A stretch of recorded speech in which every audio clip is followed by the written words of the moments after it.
5,000 people have signed a petition to save the public arts centre in West Bromwich, which has had a chequered history and now faces an uncertain future. In 2006, administrators were called in before the gallery even opened, and the government had to provide a £1.6 million bailout.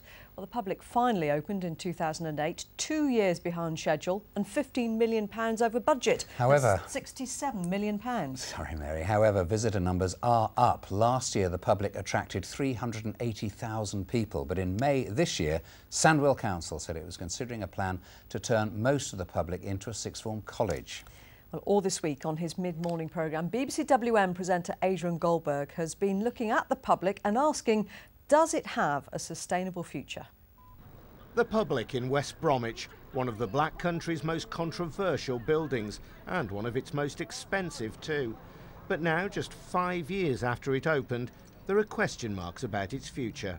Sandwell Council says that because of government cuts, it simply can't afford the £1.4 million annual subsidy it gives to the public. I have choices to make about what other services potentially we will have to cut if we don't look at every aspect of spend that we've currently got in the council.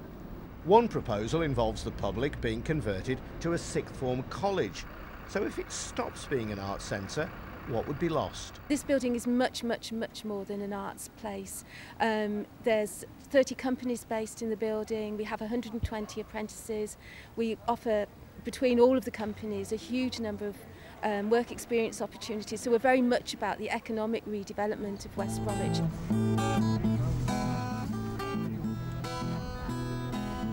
Quote me when I'm gone. Black Country performer Brendan Hawthorne originally felt the public wasn't catering to local artists like himself, but says it has now improved. This area's got a lot of very talented people, and it needed to be the platform for those local people in my mind. I think over the last 5 years it's now redressing that, and I think we should probably try and give it a little bit longer. And the opening of the nearby New Square shopping centre has increased footfall in the area. So what does the public think of the public?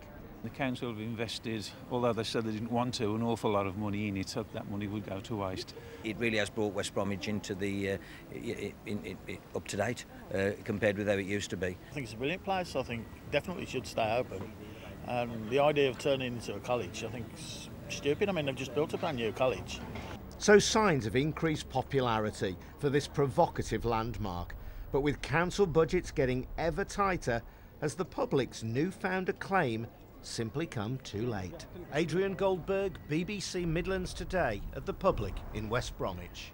And on Adrian's programme tomorrow from 9, he'll be talking exclusively to the architect of the public, Will Alsop. That's on BBC1 95.6 FM. It's approaching 15 minutes to 7. This is our top story tonight.